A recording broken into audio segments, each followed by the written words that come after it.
Joan Rivers said that Michelle Obama was a man before she died. Was that a joke? I thought it was a joke. I thought it was a joke too, but the way she said it wasn't like jokey. She was like, oh, come on, everybody knows Michelle Obama's the man. Michelle Obama surprised fans on our new podcast by saying her pet peeve about her husband is that he's chronically late. For example, we're still waiting on him to admit he's from Kenya. And as for Barack's pet peeve about Michelle, he's mad that she keeps leaving the toilet seat up. When she cleans it. When she cleans it. Whether Michelle Obama is untouchable isn't the true query. That's how Greg Gutfeld and Joe Rogan were able to completely her public persona without exerting much effort. In one moment, she is the most adored book club queen in America. In the White House gym, she is avoiding Reagan's unrepentant jabs and Gutfeld's vicious Ani-liners like it's rhetorical dodgeball the next moment. Instead of merely exposing flaws in her legacy, they completely destroyed the story and rapped. It an irony. What did they find that caused Michelle to fall completely silent? Oh, this is messier than the reaction she received for her school meal program. Rogan is calling out Oprah and Michelle Obama for hypocritical speeches at the DNC. Watch. She's up there talking about income inequality. Like, hey, lady. Yeah, I know. You're rich as like, how is that equal? And also, when Michelle Obama was saying, you know, I think she was saying her mother or grandmother was always suspicious of people who took more than they needed. Yes. Like, you are worth so much money. Take more than they need. The Obamas have 4 mansions. I mean, it's a bunch of rich people talking about rich. At one point, Michelle Obama tried to convince a whole generation that wilted spinach and quinoa mush were appropriate for school lunches. Were, in a sense, revolutionary. A culinary revolution led by mushy kale and mystery lentils. That strategy isn't medical. It is a war crime against taste buds. And yet, as though she were carrying chickpeas and assaulting Normandy, she stormed out with her salad tongs. President dies, everyone in the world shows up, and she doesn't break her vacation. It's not like she doesn't have access to a jet. Something is going on. Let's speculate. Yes, please. It's either surgery. Oh. That was my least controversial thing. Depends what kind of surgery. She will not sit close to the dictator.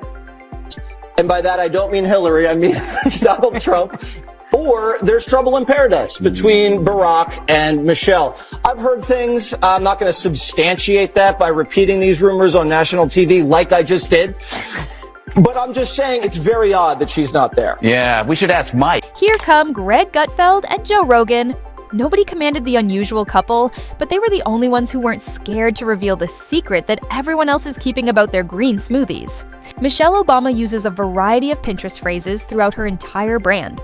Hypocrisy in yoga poses, and the longest TED lecture ever disguised as a legacy. We already have it with Obama, so let's just calm down. Got it. You know Michelle is a I'm sorry, she's a what? a transgender. We all know. Oh my gosh. That's pretty funny how she said it. Okay, we all... Let's clarify one issue. This is about calling out, not about disparaging a past first lady, the weaponized sanctimony of a woman who somehow made drinking water. A virtue and a character attribute you would assume that she created H2O herself. Meanwhile, the rest of us were merely attempting to prevent our children from using the school cafeteria's black market to exchange celery sticks for real food. Michelle Obama has openly admitted that she and Barack sleep in separate bedrooms. Here's how it works. She sleeps downstairs and he likes men. Almost choking on laughter, Greg Gutfeld never wanted to pass up a delicious political smorgasbord while narrating the magnificent, the paradox of Michelle's health advocacy, while her own events resembled Whole Foods exploding on a White House plate edible, certainly, but organic, before someone calls the cops. There's a limit to how much you can dress up and beat hummus. Good to see everybody having a good time. The country's almost back to normal before World War III. COVID was just so strange. We lost a lot of people during COVID, and most of them are still alive. Yeah. Before COVID, I would have told you that vaccines are the most important invention in human history. After COVID, I'm like, I don't think we went to the moon. I think Michelle Obama's got a dick. I think Pizzagate is real. I think there's direct energy weapons in Antarctica. Then there's Joe Rogan, the human wrecking ball of polite discourse, who's made a fortune milking sacred cows for content. Naturally, Michelle Obama was prime rib, the crown jewel of polished progressivism. She flexes like a Marvel audition tape while preaching the gospel of guilt. In her utopia, joy is contraband and pizza is practically a hate crime. Rogan, ever. The instigator mused, "What's the calorie count on all that self-righteousness?" And let's definitely talk about those Netflix deals. Because nothing says relatable icon like inking 8-figure contracts while pretending you still shop at Target. Her documentaries, ego-stroking pilgrimages packed with slow-mo crowd shots, like Moses parting a sea of normies. Enter Greg Gutfeld, late-night snarky troll under the bridge, gleefully dismantling Michelle's soft-focused sainthood. Every appearance is less civic duty, more Vanity Fair spread. All lighting, no substance. Her speeches drip with motivational syrup thick enough to drown a TED Talk. Think Tony Robbins with a personal stylist and a Whole Foods gift card. Inspirational? Sure, in the way Pinterest quotes are, but practical? Only if your idea of self-improvement involves scented candles, monogrammed planners, and 10,000 steps toward nowhere. Michelle thinks American men suck. Let me warn you, your rage does not exist in a vacuum. If we don't get this election right, your wife, your daughter, your mother, we as women will become collateral damage to your rage. To make these choices clear to the men that we love, our lives are worth more than their anger and disappointment. What's that pitter-patter sound I'm hearing in the background? That's the footsteps of Barack running to vote for Trump. And we haven't even gotten to the line. When they go low, we go high. Possibly the most passive-aggressive slogan in political history. Translation, we're morally superior, and here's a tote bag to rub it in. Michelle didn't just coin moral high ground, she branded it, hard-covered it, and now she's narrating the audiobook in 5 languages. Meanwhile, Joe Rogan was side-eyeing the whole transformation like it came with a protein powder pyramid scheme. One minute she's shaming kids into kale, the next she's waxing poetic about finding your voice like she's a TED Talk in Lululemon. Can we get GPS directions for that voice-finding journey, or do we just follow the trail of artisanal candles and curated affirmations? Michelle's public persona is so airbrushed, it makes Barbie look raw. Every shot, bathed in soft light, every laugh, perfectly unrehearsed rehearsal. It's less person, more Pinterest board, somewhere between live, laugh, love, and eat more. Kale, there she is, smiling like someone who absolutely judges your grocery cart and silently bans you from her dinner party. Tim Dillon's video where he was saying that Michelle Obama should run for president. If she won, she could pull her cock out and China would just give up. I was fucking wheezing. I couldn't breathe. Big Mike. Big Mike. Gutfeld had a field day with Michelle's evolution from First Lady to Global Ambassador of Feel-Good Fluff. He looked like he needed a neck brace from shaking his head at her corporate speak empowerment mantras. Believe in yourself. Oh, perfect. Rent's paid. What's next? Manifest your credit score? And let's not ignore the wardrobe worship. Michelle's outfits are treated like international diplomacy. Breaking news, she wore a belt. CNN had a meltdown. Entire think pieces were dedicated to a cardigan, as if she wove it from bipartisan unity under the glow of the Lincoln bedroom. Chandelier. Gutfeld asked the obvious. When did Banana Republic become a political ideology? Then there's the memoir, a book so bloated with journeys and capital T truths, it might as well double as a yoga mat. Every page reads like a self-help seminar sponsored by vague trauma and filtered Instagram wisdom. Less autobiography, more lifestyle blog with a hardcover spine. Rogan gave it a shot, then reportedly had to step outside, touch grass, and rewatch Roadhouse just to remember what testosterone feels like. Kat, they know that they're having a hard time with men. Right. Doesn't seem like this is the right strategy. No. She basically says that they're hurting women by voting for Trump. But I think they don't understand that where it comes from in the first place is that people are sick of being told how bad they are and talked down to, and And, the condescension doesn't work. None of what they're doing really works. I mean, the Walls AOC live stream of them playing Madden together was supposed to be to get like dudes who like football on their side, and they did it during football. But Michelle Obama's most impressive magic trick? Convincing the world she's an underdog while living in mansions that echo. She speaks of the struggle from estates with 6-car garages. It's Marie Antoinette meets TED Talk. Let them eat kale. Gutfeld nailed it. Her idea of hardship is probably Whole Foods running out of organic quinoa. She branded herself as the relatable First Lady. Because nothing screams down to earth like designer chandeliers, guest lists curated like museum exhibits, and bodyguards who could neutralize a small coup. She says she's just a mom. Sure. A mom with a glam squad, a personal chef, and a PR team for her Instagram captions. Rogan noted that Michelle's public image plays like one endless episode of The View, minus the mercy of commercial breaks. Every sentence wrapped in moral meringue, baked into blandness. It's political tofu, soft, preachy, and somehow everywhere. And the media? Absolutely hypnotized. Michelle could sneeze and it'd be framed as a brave stand against patriarchal pollen. Gutfeld mocked how the press treats her like some divine fusion of Gandhi and Beyoncé. The glow is so intense. It's suspicious. What's she hiding? A carb? Rogan laughed hardest at the hypocrisy. Michelle's still out here preaching wellness while America's kids are recovering from school lunches that tasted like existential despair. You can't feed children lentil loaf that feels like punishment and then moonwalk into cultural sainthood. That's not nutrition advice. That's culinary gaslighting.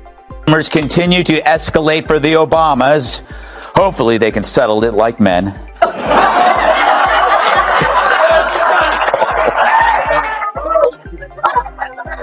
Let's be honest. Michelle Obama's true superpower is sounding like she's saying everything while saying almost nothing. Every speech is a meticulously tossed word salad with just enough croutons of meaning to fool the crowd into thinking they're being fed something substantial. Meanwhile, Rogan couldn't help but wonder if the real nourishment was backstage, probably served by someone named Skylar in a gluten-free apron. Gutfeld especially loved tearing down the myth of Michelle as some national unifier. She divides. Public opinion harder than pineapple on pizza, yet somehow we're supposed to believe she's the secret sauce to harmony? Please. Her brand isn't unity. It's curated enlightenment. She's a lighthouse that only shines for people who already agree with her. And don't even get started on the fitness crusade. Michelle did more to glorify lunges than the inventor of stairs. Suddenly, working out became a political act. If you weren't doing planks in your living room while she side-eyed you from your TV screen, you were part of the national problem. Gutfeld joked a donut probably cried itself to sleep. Rogan couldn't resist. Michelle's persona is so relentlessly motivational, it's exhausting. She's like the human version of a book club you never joined, every moment a teachable one, even when all you wanted was a cheeseburger and some peace. Even if they run Michelle. According to a new poll, Michelle Obama isn't as strong a Democratic candidate against former President Donald Trump as many Dems would have you believe. In a hypothetical matchup, my favorite kind. Trump wins with 47% of the vote compared to Michelle Obama's 44%. I guess some of the kids whose school lunches she ruined are finally old enough to vote. Remember that? And yes, of course Michelle Obama has a podcast. Because what better way to deliver TED Talk therapy for people who've never been told no? Each episode is a warm bath of pseudo-wisdom where the main takeaway is always the same. Michelle is spiritually ahead of you, and probably your therapist too. Rogan played a few clips and swore he could feel himself aging under the weight of secondhand condescension. Gutfeld couldn't resist mocking the proposed Michelle Obama library, as if they were building a shrine to some hybrid of Mother Teresa and Oprah with superior deltoids. The only books inside? Hers, stacked neatly beside affirmation stones, essential oils, and a shrine to finding your light. Entry requires a detox smoothie and proof of emotional openness. Michelle's omnipresence is her brand. She's mastered the art of being everywhere without ever really being anywhere. Her energy is ambient, like jazz music at a farmer's market, soothing, curated, and vaguely manipulative. Rogan joked if Michelle dropped a perfume, it would smell like moral superiority and steamed broccoli, with a hint of ethically sourced authenticity. Gutfeld added the bottle would be shaped like a recycled globe, and only available to those enrolled in her 12-week wellness plan, becoming but with burpees. And then there's the cherry on top, those ever-whispered rumors of a political run. Because naturally, after schooling the nation on lunches, and living your truth, what's next? Running the country. Gutfeld laughed so hard he nearly fell out of his chair, because nothing screams outsider like spending the last 16 years in the most powerful rooms on earth. None of what they're doing really works. I mean, the Walls AOC live stream of them playing Madden together was supposed to be to get like dudes who like football on their side, and they did it during football. Like, who's consulting them on this stuff? Yeah. It's a woman, probably, also. It's a gay man. So, what have we learned? Michelle Obama is the undisputed queen of curated struggle, the empress of empowerment jargon, the first lady of filtered authenticity. And thanks to Rogan and Gutfeld, that glossy veneer has finally cracked, not revealing. A monster or a mastermind, but a branding genius disguised as a motivational sage, the kind who'll scold you for not loving spinach with enough passion. If all else fails, there's always another book. Maybe still becoming, The Journey to Journeying.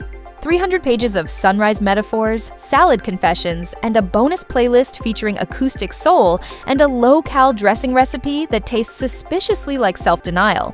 And remember, when they go low, she goes high, but she'll charge you $29.99 for the altitude. Michelle didn't just rebrand herself, she franchised. She's the Oprah of broccoli, the Dalai Lama of lunges, the lifestyle guru of doing the work, even if that work is just filtering selfies and name-dropping resilience. Every appearance is a masterclass in optics, sculpted with the same care the media obsesses over her arms. And yet the contradictions pile up. She preaches simplicity while dining like a Michelin critic, champions humility while basking in designer, praise, calls for unity while building a brand on aesthetically pleasing division. Rogan pointed out that Michelle speaks in perfectly polished platitudes that sound deep, until you actually listen. Like a TED Talk about clouds, Gutfeld wasn't far behind, mocking the media echo chamber that trails her like a loyal labradoodle. It's never critique, it's canonization, not commentary, consecration. Michelle Obama has become a one-woman industry of sugar-coated smugness, where every anecdote is pre-approved, every struggle sanitized, and every golden hour photo is a sermon in soft lighting. If branding were an Olympic sport, she'd have 5 gold medals, a Netflix doc about the journey, and a vegan protein bar called Authenticity Bites. And still, no one's allowed to ask, what exactly are we clapping for?